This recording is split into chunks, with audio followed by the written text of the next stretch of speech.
తిరిగి BCN news కి స్వాగతం. కడప ప్రజలు అభివృద్ధిని కోరుకుంటున్నారని జిల్లా ఇన్ఛార్జి మంత్రి సబిత పేర్కొన్నారు. కడప నగరంలో ఆమె పర్యటించారు. ఈ సందర్భంగా ఆమె మీడియా సమావేశంలో మాట్లాడుతూ పులివెందులలో ప్రజాస్వామ్యబద్దంగా జెడ్పీటీసీ ఎన్నికలు జరుపుకుంటున్నామని అన్నారు. ఎక్కడైనా ఎన్నికలు జరిగితే ఇన్ఛార్జి మంత్రి బాధ్యత తీసుకుంటారని, ఆ మేరకు పార్టీ అధిష్టానం ఆదేశాల మేరకు బాధ్యతతో పనిచేస్తున్నామని అన్నారు. తాము ప్రజల దగ్గరకు వెళ్లి ఏడాదిలో అమలు చేసిన సూపర్ 6 పథకాలు వివరించి ఓటు అడుగుతున్నామని ఆమె స్పష్టం చేశారు. రోజు పులివెందుల మేము ఆల్రెడీ నేను అనేది ఒకటి 14-19లో కడప జిల్లాలో ఎన్ని ఓట్లు పడ్డాయి, మరి పులివెందుల ఎమ్మెల్యే గారికి 14-19లో ఎన్ని పడ్డాయి, 19-24లో ఎన్ని పడ్డాయి, మేము అప్పుడే గెలిచాం.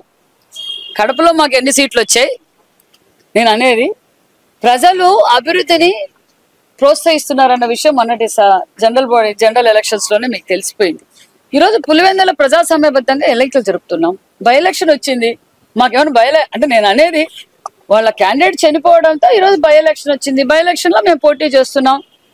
మరి దాంట్లో తప్పే ఉందంటే మేమందరం ఎక్కడైనా కానీ ఎలక్షన్ జరిగినప్పుడు ఇన్ఛార్జ్ మంత్రిగా నా బాధ్యత నేను నిర్వహిస్తున్నాను. పార్టీ అధిష్టానం ప్రకారం నిర్ణయం తీసుకున్నాం, మీకు అందరికీ తెలుసు.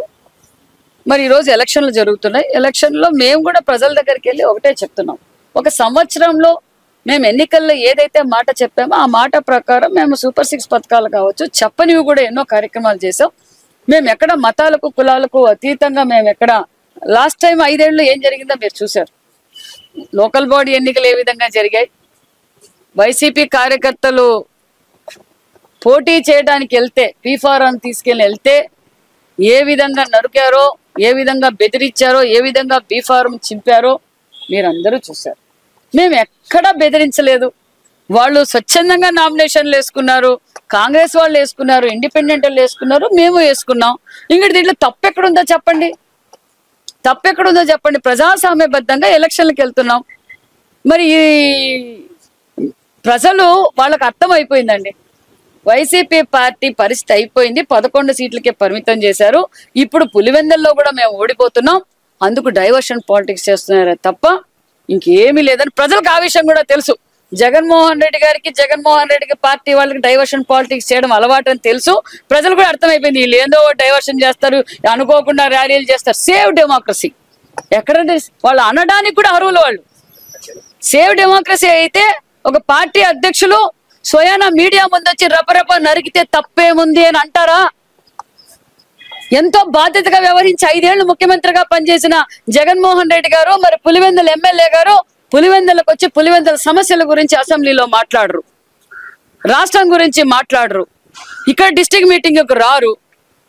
మరి ఒకరేమో రపరప నరికితే తప్పేముందంటారు, ఒకరేమో కారు కింద తొక్కుంటా పోతారు, ఒకరేమో చీనీకాయలు వాళ్లే పోసుకొని, అదేంటి మామిడికాయలు వాళ్లే పూసుకొని వాళ్లే తొక్కుతారు, ఇంకొక ఆయన ఏమో కన్ను కొట్టే లోపల నరికేయాలంటారు, ఇంకొక ఆయన ఏమో కిడ్నీలు పార్సల్ చేస్తా అంటే బెదిరిస్తున్నారు. పోలీసులనేమో బట్టలు ఊడి తీసుకొడతానంటారు, అధికారులు సముద్రంలో దాక్కున్నా కూడా పట్టుకొచ్చి కొడతామంటారు. ఇదా మేము ప్రజాస్వామ్యబద్ధంగా ఎన్నికలు జరపడం లేదా? నెల్లూరు రంగనాథ స్వామి ఆలయంలో మంత్రి నారాయణ ప్రత్యేక పూజలు నిర్వహించారు. అనంతరం ఘాట్ ఏర్పాటు పనులను ఆయన పరిశీలించి మాట్లాడారు. కాంక్రీట్ వాల్ ఏర్పాటు పురోగతిలో ఉందని, పార్కులో బోట్ షికార్తో పాటు వాటర్ స్పోర్ట్స్ ని కూడా ఏర్పాటు చేయడం జరుగుతుందని అన్నారు. డిసెంబర్ 2025 నాటికి ఈ పనులను పూర్తి చేసేలా చర్యలు తీసుకుంటామని అన్నారు. రంగనాయక స్వామి ఆలయంలో నీరు నిలవకుండా చేస్తామని తెలియజేశారు. భక్తులకు అసౌకర్యం కలగకుండా రంగనాయకుల స్వామి గుడిలో అన్ని చర్యలు తీసుకోవడం జరుగుతుందని ఆయన పేర్కొన్నారు. టెంపుల్కి జరిగే అనేక కార్యక్రమాలకు ఎక్కువ మంది వచ్చినప్పుడు ఇబ్బంది పడుతున్నారంటే ఒక మంచి ఘాటుని యాక్చువల్గా ప్లాన్ చేశారు. అది ఆల్మోస్ట్ అయిపోయింది, కేవలం ఫైనల్ ఫినిషింగ్. సరే, గత ప్రభుత్వం దాన్ని ఆపేసింది, ఇచ్చాను. వాళ్ళు ఆ మెటీరియల్ ఇవాళ రేపు వస్తుందంట. అంటే ఏదైతే ఫినిషింగ్ చేసే మెటీరియల్ ఖచ్చితంగా ఈ యొక్క ఘాటుని రాబోయే 3 monthsలో, అంటే ఈ ఘాటు చేయాలంటే వాటర్ లెవెల్ కూడా చూసుకోవాలి. వర్క్ నీళ్ళలో కొంత వర్క్ చేయాలి, వాటర్ లెవెల్ తగ్గినప్పుడే చేయడానికి వీలవుతుంది. పూర్తిగా పైపాటు అయితే చేయగలరు. ఖచ్చితంగా దీన్ని రాబోయే 3 నెలల్లో ఈ ఘాట్ని పూర్తి చేస్తామని నెల్లూరు ప్రజలకి తెలియజేస్తున్నాను. పక్కనే పార్క్ ఒకటి ఉంది, పినాకిని పార్క్. అది మంచి పార్క్.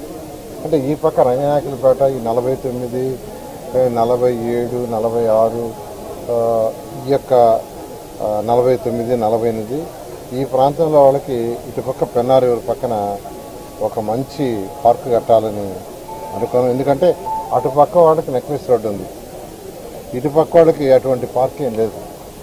అందుకనే పినాకిని పార్క్ని డెవలప్ చేయాలని దాన్ని ఎస్టిమేషన్ వేయించాము. అక్కడే బోటింగ్ కూడా, ఎందుకంటే చక్కటి వాటర్ ఉంటుంది, బోటింగ్ కూడా ఏర్పాటు చేసి దానికి ఆల్రెడీ అధికారులు కొంత ఎస్టిమేషన్ తయారు చేశారు. అయితే నీళ్ళల్లో ఫస్ట్ దానికి ఇది కట్టాలి, అది మన కాంక్రీట్ వాల్, దానికి కూడా ఎస్టిమేషన్ వేశారు. ఇవాళ దాని మీద డిస్కస్ చేస్తున్నాను.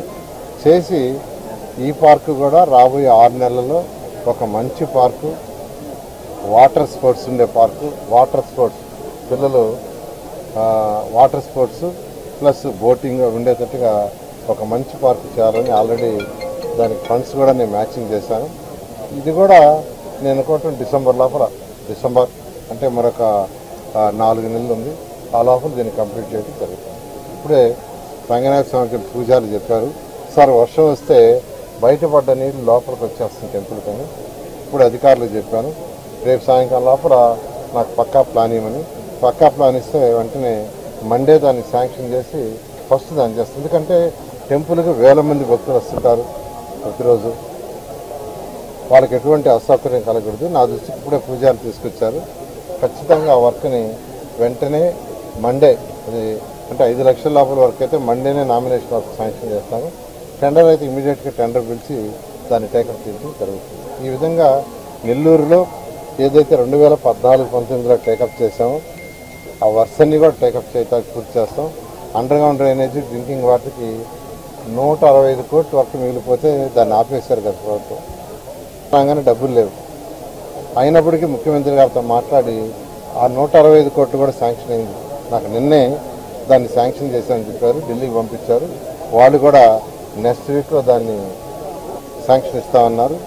అది కానీ ఇస్తే under ground drainage, drinking water కూడా వేగవంతంగా కంప్లీట్ చేసి 1 ఇయర్ లోపల నెల్లూరు ప్రజలకు హ్యాండ్ ఓవర్ చేయడం జరుగుతుంది. తిరుపతి జిల్లా గూడూరు పట్టణంలోని శ్రీ అలగనాథ స్వామి దేవస్థానంలో శ్రావణ మాసం సందర్భంగా లక్ష్మీ అమ్మవారికి పూలంగి సేవ నిర్వహించారు. సామూహిక కుంకుమ పూజ, మంగళ వాయిద్యాలతో పల్లకి సేవ వైభవంగా నిర్వహించారు. జడ్పీ హైస్కూల్ రోడ్లో ఉన్న శ్రీ రాజరాజేశ్వరి అమ్మవారి దేవస్థానంలో అమ్మవారు చందనాలంకారంలో భక్తులకు దర్శనమిచ్చారు. మహిళలచే సామూహిక కుంకుమ పూజ, పల్లకి సేవ వైభవంగా నిర్వహించారు. భక్తులు అమ్మవారి నామస్మరణ చేస్తూ పూజా కార్యక్రమాల్లో పాల్గొని తీర్థ ప్రసాదాలు స్వీకరించారు.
विशालाक्षौ चेरकृष्णाजिनामरो फलमूलासिनो दान्तौ तापसौ धर्मचारिणौ पुत्रौ दशरथस्यैत्यो भ्रातरौ रामलक्ष्मणौ शरण्यो सर्वनारायण नमस्तेस्तु करुणात्मन्दयानिधे पाहिमां कृपया देवा भक्तन्ते भक्तवत्सल मम कर्मवशाद्यातो नानायोनिषमूलधीः कर्मक्षयादहं सर्वस्तोमोऽत्र उत्तममहद्भवति सर्वस्यासि सर्वस्य जिति सर्वमेव तेनाप्नोति सर्वं वेति आकाशलंकष्णिघ्राणे चक्रीयधमे प्रयत्नदेवी मातरं श्रियं वासय मे करे श्रीदेवी नमोमय हरिं शिवादेवी नमोमय हरिं देवी मातृहासेवने वा तोमय हरिं श्री श्री महाभक्ताय नमोमय हरिं सर्वात्मा चक्र स्वामी वा तोमय हरिं परापराशर योगिने नमोमय हरिं त्रिपुराय नमोमय हरिं दिव्य सेवा तोमय मामकाहि राजेश्वरी ज्योतिरांगदा ज्योतिर्मयी वाङ्मयी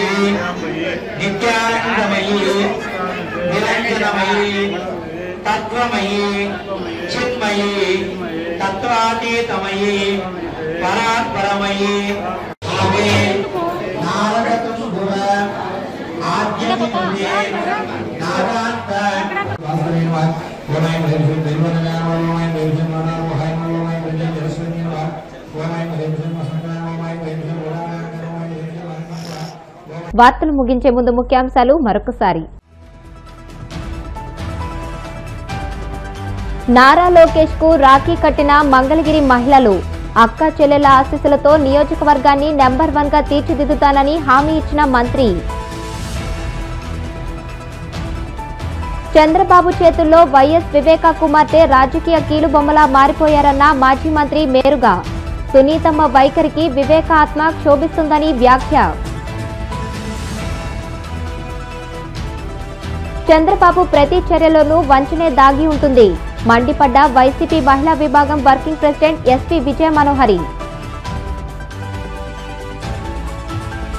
గోవింద నామస్మరణతో మార్మోగిన కోనసీమ తిరుమల. వాడపల్లి వెంకన్న దర్శనానికి పోటెత్తిన భక్తజనం. ఈ వార్తలు ఇంతటితో సమాప్తం. మరిన్ని వార్తల కోసం BCN digital YouTube channel, Facebook page ని ఫాలో అవ్వండి. అప్డేటెడ్ వార్తల కోసం ప్లీజ్ సబ్స్క్రైబ్.